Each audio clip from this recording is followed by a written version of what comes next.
नमस्कार, मैं doctor H.N.. व्यास, सहाचार्य समाजशास्त्र विभाग, माणिक्यलाल वर्मा राजकीय महाविद्यालय भीलवाड़ा। आज अपन बीए सेकेंड ईयर के प्रश्न पत्र फर्स्ट के अंतर्गत केस स्टडी मेथड के बारे में अध्ययन करेंगे, जो कि कल भी अपन ने इसी का अध्ययन किया था। और आज अपन बात करेंगे कि किस प्रकार केस स्टडी मेथड के माध्यम से हम समाजशास्त्र में अध्ययन करते हैं और सूचनाएं प्राप्त कर उस अध्ययन को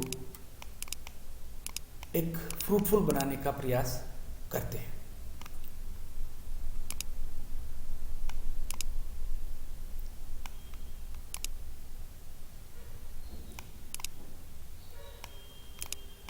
तो आज अपन वैयक्तिक अध्ययन के प्रकार के बारे में अध्ययन करेंगे। जैसा कि कल मैंने बताया था कि वैयक्तिक अध्ययन पद्धति दो प्रकार की होती है, किसी व्यक्ति का अध्ययन और दूसरा किसी समुदाय का अध्ययन। तो दो प्रकार से हम लोग अध्ययन करते हैं। पहला व्यक्ति का अध्ययन। इस प्रकार के अध्ययन में एक व्यक्ति के बारे में समस्त सूचनाएं, जैसा कि बताया था, सूचनाएं एकत्रित की जाती हैं। इसमें व्यक्ति के जीवन का प्रारंभ से लेकर अब तक के जीवन इतिहास का अध्ययन किया जाता है। इस प्रकार के अध्ययन में उन सभी घटनाओं, परिस्थितियों एवं पृष्ठभूमि की जानकारी प्राप्त कर ली जाती है जिन्होंने व्यक्ति के व्यक्तित्व निर्माण में महत्वपूर्ण भूमिका निभाई। इस विधि में व्यक्ति में परिवार में उन सदस्यों, पड़ोस, मित्र मंडली, पत्र, डायरी, आत्मकथा, लेख, संस्मरण, जीवन इतिहास आदि स्रोतों से जानकारी प्राप्त की जा सकती है। इस प्रकार इस विधि में व्यक्ति के संपूर्ण जीवन तथा पृष्ठभूमि एवं प्रभावक कारकों का अध्ययन कर निष्कर्ष निकालने का प्रयास करते हैं। और नेक्स्ट है दूसरा, जो कि समुदाय का अध्ययन, स्टडी ऑफ कम्युनिटी। इसके अंतर्गत किसी समूह, संस्था, जाति या समुदाय का एक इकाई के रूप में अध्ययन करने की बात करते हैं। और व्यक्तिक अध्ययन संपूर्ण समुदाय की खोज करने की एक विधि है। इस विधि के द्वारा किसी समूह या समुदाय की संपूर्ण कार्य व्यवस्था, इस प्रकार के अध्ययन में विशेष कुशलता, सावधानी तथा अनुभव की आवश्यकता पड़ती है। इसमें व्यक्तिगत इकाइयों के माध्यम से ही समूह का अध्ययन किया जाता है। इस विधि द्वारा छोटे छोटे समुदायों का अध्ययन करना सरल होता है और उन्हीं साधनों का प्रयोग किया जाता है जो साधन एक व्यक्ति के वैयक्तिक अध्ययन के लिए प्रयुक्त किए जाते हैं। वैज्ञानिक अध्ययन की प्रक्रिया। वैज्ञानिक अध्ययन में पद्धति अथवा इकाई की सर्वांगीण जानकारी प्राप्त करने का प्रयास किया जाता है तथा इसमें विभिन्न पद्धतियों का मिले जुले रूप में प्रयोग किया जाता है। यह एक सुनियोजित एवं व्यवस्थित अध्ययन पद्धति है। इसमें अध्ययन की जाने वाली इकाई के बारे में सूक्ष्म, गहन एवं विस्तृत जानकारी प्राप्त की जाती है। इस विधि से अध्ययन करने के लिए हम कई प्रक्रियाओं से होकर गुजरते हैं, जिसमें पहला चॉइस ऑफ केसेज, मामलों का चुनाव, और रिकॉर्डिंग ऑफ डाटा, सूचनाओं का लेखन, और देयर इंटरप्रिटेशन, उनका निर्वचन। पहला आती है समस्या का विवेचन। इसके अंतर्गत अध्ययन समस्या की प्रकृति एवं उसके स्वरूप की विवेचना आवश्यक होती है। इसके अंतर्गत भूत तथा वर्तमान सूचना स्रोतों तथा अध्ययन पक्षों का निर्धारण भी आवश्यक है। समस्या का वर्णन तथा उसकी व्याख्या इस पद्धति का प्रथम चरण है। इसके लिए हमें निम्न बातों पर ध्यान देने की आवश्यकता रहती है। पहला, मामलों का चुनाव, सिलेक्शन ऑफ केसेस। इसके अंतर्गत सर्वप्रथम यह तय किया जाता है कि किन व्यक्तिगत विषयों पर अध्ययन किया जाएगा। ये व्यक्तिगत विषय तीन प्रकार के हो सकते हैं। पहला साधारण, दूसरा विशेष और तीसरा असाधारण। दूसरा आता है बिंदु इसके अंतर्गत इकाइयों के प्रकार एवं संख्या का निर्धारण। अध्ययन विषय के चयन के पश्चात अध्ययन के लिए इकाइयों की संख्या तथा उनके प्रकारों को तय किया जाता है। अध्ययन की इकाई व्यक्ति, परिवार, समूह, संस्था अथवा समुदाय में से तय की जाती है। इसके पश्चात इनकी संख्या का निर्धारण भी किया जाता है। और नेक्स्ट है क्षेत्र का निर्धारण, डिटर्मिनेशन ऑफ स्कोप। इसमें अध्ययन समस्या के क्षेत्र का निर्धारण किया जाता है। इसमें अध्ययन में समस्या के समस्त पक्षों अथवा कुछ विशेष पक्षों पर बल दिया जाता है। इसके अंतर्गत इकाई को प्रभावित करने वाले कारकों तथा उनसे प्रभावित होने वाले तत्वों का भी विश्लेषण किया जाता है। नेक्स्ट, घटनाएं तथा उनका कारक। समस्या की विवेचना के बाद विभिन्न घटनाओं को घटित होने के क्रम को ज्ञात किया जाता है। घटनाओं में हुए परिवर्तनों को भी ज्ञात किया जाता है। घटनाओं के उतार चढ़ाव के द्वारा भविष्य में होने वाली परिवर्तनों को समझा जाता है।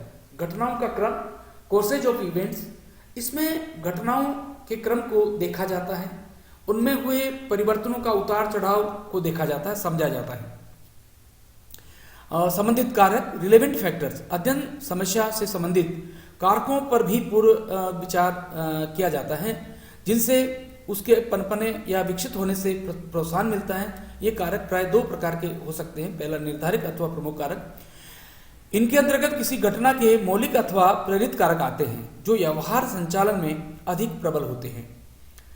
प्रभावशाली अथवा सहायक कारक, इसके अंतर्गत उन कारकों को सम्मिलित किया जाता है जो मूलभूत न होते हुए भी प्रत्यक्ष रूप में घटनाओं को शक्ति प्रदान करते हैं अथवा उनके गठित होने से सहायक होते हैं। विश्लेषण एवं निष्कर्ष, इस पद्धति का अंतिम चरण संकलित तथ्यों एवं सूचनाओं का समन्वय एवं विश्लेषण किया जाता है। प्रत्येक अध्ययन का उद्देश्य किसी निष्कर्ष अथवा परिणाम पर पहुंचना और कोई सामान्यीकरण निकलना हुआ करता है। विश्लेषण के दौरान घटना के बारे में कार्य कारण संबंध ज्ञात किया जाता है। इसमें तथ्यों का वर्गीकरण, संकेतीकरण एवं सारणीयन किया जाता है। साथ ही समस्या का निदान और उपचार भी प्रस्तुत किया जाता है। व्यक्तिगत अध्ययन पद्धति के यंत्र एवं प्रविधियां, tools and techniques of case study method, इसके अंतर्गत निम्न टूल्स हम लोग प्रयोग में लाते हैं जिसमें व्यक्तिगत अध्ययन पद्धति का व्यक्तिगत मामलों अथवा विषयों से ही संबंध होता है।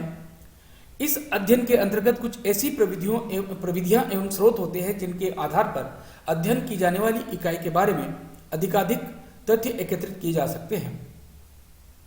व्यक्तिगत अध्ययन में संकलन की प्रविधियां एवं तथ्य के स्रोत दो प्रकार के हो सकते हैं। पहला, प्राथमिक स्रोत मौखिक रूप से संकलित करने वाले, और दूसरा द्वितीयक स्रोत जो सुरक्षित एवं लिखित होते हैं। तो इसके अंतर्गत जो व्यक्तिगत अध्ययन पद्धति की प्रविधियां में जो पहला है प्राथमिक स्रोत और दूसरा द्वितीयक स्रोत को हम लोग तीन भागों में बांटते हैं जिसमें डायरिया, व्यक्तिगत पत्र, जीवन इतिहास के प्रलेख। और जीवन इतिहास के प्रलेख को हम दो भागों में विभाजित कर सकते हैं, पहला आत्मकथा और जीवन चरित्र। प्राथमिक स्रोत व्यक्तिगत अध्ययन में अध्ययनकर्ता को इकाई से संबंधित अनेक तथ्यों का संग्रह प्राथमिक सूचनाओं के रूप में करना होता है। इसके लिए वह व्यक्तिगत आधार पर अवलोकन तथा साक्षात्कार आदि के द्वारा सूचनाएं प्राप्त करने का प्रयास करता है। व्यक्तिगत अध्ययन इकाइयों के अन्य जानकारों, मित्रों, संबंधियों, वृद्ध एवं अनुभवी क्षेत्र निवासियों, पड़ोसियों से भी मौखिक सूचनाएं प्राप्त की जा सकती है। श्रीमती यंग ने प्रोजेक्टिव प्रणालियों पर विशेष बल दिया है और प्राथमिक स्रोतों से प्राप्त सूचनाएं अत्यधिक गहन एवं विश्वसनीय होती हैं, साथ ही इनमें अधिक औपचारिकताएं पाई जाती हैं। और दूसरा जो द्वितीयक स्रोत है, सेकेंडरी सोर्सेज जो हमारे हैं, उसमें व्यक्तिगत अध्ययन प्रणाली में ऐतिहासिक अथवा व्यक्तिगत विषयों से के संबंध में स्वयं उन व्यक्तियों से अथवा अन्यत्र से प्राप्त किए जा सकते हैं। द्वितीयक स्रोत अनेक प्रकार के व्यक्तिगत प्रलेखों के रूप में होते हैं जैसे पुस्तक, पत्र, डायरी, सरकारी रिकॉर्ड इत्यादि। व्यक्तिगत प्रलेखों की प्रकृति लिए गए ऐसे प्रलेख होते हैं जो इच्छित और अनिश्चित रूप से लेखक की मानसिक विशेषताओं तथा कार्य प्रणाली के बारे में महत्वपूर्ण सूचनाएं प्रदान करते हैं। जहोदा तथा अन्य के ने व्यक्तिगत प्रलेखों के अंतर्गत तीन प्रकार के प्रलेखों का समावेश किया है। पहला, लिखित प्रलेख, दूसरा ऐसे प्रलेख जो लेखक के निर्देशन में लिखे गए हैं, और तीसरा वे प्रलेख जो किसी व्यक्ति के व्यक्तिगत अनुभवों पर प्रकाश डालते हैं। कुछ अन्य महत्वपूर्ण स्रोत निम्न है। पहला, डायरिया व्यक्तिगत स्तर पर स्वलिखित निजी विवरण होते हैं जिसमें लेखक अपने जीवन से संबंधित प्रमुख घटनाओं तथा महत्वपूर्ण संस्मरणों को सुरक्षित रखता है। ये वे प्राय गोपनीय प्रकृति होती हैं। इनमें अनेक जीवन संबंधी रहस्यात्मक तथ्यों एवं सूचनाओं का भी उल्लेख होता है। डायरी से हमें प्रमुख घटनाओं का वर्णन, आय या व्यय के आंकड़े, महत्वपूर्ण पते एवं विभिन्न विषयों पर व्यक्ति के विचार आदि ज्ञात हो सकते हैं। इसमें व्यक्ति अपने जीवन से संबंधित छोटी छोटी बातों का भी समावेश करता है। इसलिए डायरी द्वारा व्यक्ति की भावनाओं, मनोवृत्तियों, गुप्त बातों, सफलताओं, असफलताओं आदि को स्वाभाविक रूप से समझा का प्रयास करता है। डायरी एक महत्वपूर्ण व्यक्तिगत प्रलेख के अंतर्गत सम्मिलित होता है। और दूसरा, व्यक्तिगत पत्र, पर्सनल लेटर्स, पत्रों द्वारा व्यक्ति अपनी भावनाओं एवं विचारों का आदान प्रदान करता है। पत्रों के माध्यम से ही एक व्यक्ति से दूसरे व्यक्ति के साथ संबंधों का ज्ञान होता है। पत्रों द्वारा सामग्री व्यवस्थित एवं क्रमबद्ध रूप से में तो नहीं मिल पाती, किंतु व्यक्ति के सामाजिक संबंध, निजी अनुभव,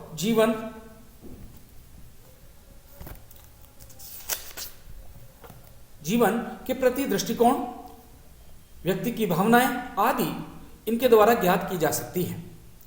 विभिन्न राष्ट्र नेताओं, सुधारकों, शासनाधिकारियों, मंत्रियों, विद्वानों इत्यादि के द्वारा प्रयुक्त अथवा भेजे गए पत्र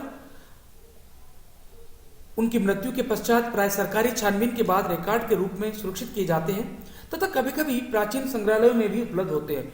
पत्रों के माध्यम से हम व्यक्ति के मनोभावों, मित्रता, स्त्रुता, प्रेम, घृणा, आशा, निराशा, जीवन के मूल्य, तनाव, विश्वास और महत्वाकांक्षाओं को ज्ञात कर सकते हैं। अतः व्यक्तिगत पत्र व्यक्ति विशेष के जीवन के अनेक तथ्यों को स्पष्ट करने में सहायक होते हैं। जीवन इतिहास, लाइफ हिस्ट्री, व्यक्तिक इतिहास अध्ययन में सर्वाधिक महत्वपूर्ण सूचना स्रोत जीवन इतिहास है। जीवन इतिहास में जीवन का सार निहित होता है। इसमें व्यक्ति की पारिवारिक घटनाएं, जीवन के अनुभव, जीवन की महत्वपूर्ण घटनाएं, व्यक्ति के जीवन को प्रभावित करने वाली परिस्थितियां व व्यक्ति विशेष आदि का पूर्ण विवरण होता है। जीवन इतिहास को दो रूपों में लिखा जा सकता है। व्यक्ति स्वयं अपना जीवन इतिहास लिखता है, जिसे आत्मकथा अथवा आत्मचरित्र, ऑटोबायोग्राफी कहा जाता है। जब व्यक्ति का जीवन इतिहास किसी अन्य व्यक्ति द्वारा लिखा जाता है तो इस जीवन चरित्र को बायोग्राफी कहते हैं। थॉमस एम जेनानी ने जीवन इतिहास प्रलेखों का अधिक उपयोग किया है तथा व्यक्तियों एवं समूहों के वास्तविक अनुभवों और मनोवृत्तियों पर पहुंचने के लिए अनेक सामाजिक जीवन की संपूर्ण प्रक्रिया की जानकारी प्राप्त करने के लिए इन्हें प्रमुख यंत्र माना है। वर्गेस के अनुसार क्योंकि जीवन का इतिहास प्रलेख जटिल व्यवहार तथा स्थितियां को विस्तार पूर्वक अध्ययन करने में सहायता देते हैं, इन्हें सामाजिक सूक्ष्मदर्शक यंत्र, सोशल माइक्रोस्कोप माना जाता है। डोलार्ड ने जीवन इतिहासों का सांस्कृतिक पृष्ठभूमि से घनिष्ठ संबंध बताया है। एक जीवन इतिहास में प्रधानतया निम्न बातों पर प्रकाश डाला जा सकता है। पहला, पारिवारिक पृष्ठभूमि, पारिवारिक दशाएं एवं घटनाएं जिन्होंने व्यक्ति के जीवन को प्रभावित एवं परिवर्तित किया। तीसरा, परिस्थितियों के प्रति व्यक्ति की प्रतिक्रिया का विश्लेषण, विशेष घटनाएं जिनमें विशेष प्रेरणा अथवा प्रोत्साहन देने वाली अथवा निराशा उत्पन्न करने वाली या व्यक्तित्व को प्रभावित करने वाली अनेक घटनाएं सम्मिलित होती हैं। नेक्स्ट, जीवन, संपूर्ण जीवन के अनुभव, प्रभावशाली व्यक्ति और व्यक्ति की मनोवृत्तियां तथा आशाएं। नेक्स्ट, लास्ट, तत्कालीन परिस्थितियों के अनुसार भविष्य के प्रति व्यक्ति की धारणा। इस प्रकार जीवन का इतिहास अपने जीवन की घटनाओं के प्रति स्वयं व्यक्ति का ऐच्छिक वर्णन है। नेक्स्ट है प्रलेख, डॉक्यूमेंट। इसमें आत्मकथाएं, स्कूल एवं कॉलेज के रिकॉर्ड, वंशावली, पुस्तकों, पत्रिकाओं, सरकारी तथा गैर सरकारी विज्ञप्तियों, साहित्यिक सामग्रियों, भूत एवं वर्तमान से संबंधित अनुसंधान प्रतिवेदनों आदि को सम्मिलित किया जा सकता है। ऑलपोर्ट ने इसके बारे में लिखा है कि ये व्यक्तिगत प्रलेख आत्म प्रदर्शन करने वाले ऐसे तथ्य हैं जो इच्छापूर्वक अथवा अनिच्छापूर्वक लेखक के मानसिक जीवन की संरचना, गत्यात्मकता एवं कार्य करने के बारे में प्रत्यक्ष सूचनाएं देते हैं। इनके द्वारा व्यक्ति के जीवन दर्शन, सामाजिक संबंधों एवं व्यक्तित्व पर प्रभाव पड़ता है। अब आता है नेक्स्ट, वैयक्तिक अध्ययन पद्धति का सामाजिक अनुसंधान में क्या महत्व है। Importance of case study method in the social research. वर्तमान में सामाजिक अनुसंधान में वैयक्तिक अध्ययन पद्धति का प्रयोग बहुत अधिक होने लगा है। लुनबर्ग वैयक्तिक अध्ययन पद्धति को वैज्ञानिक पद्धति की सहायक व्यवस्था मानते हैं।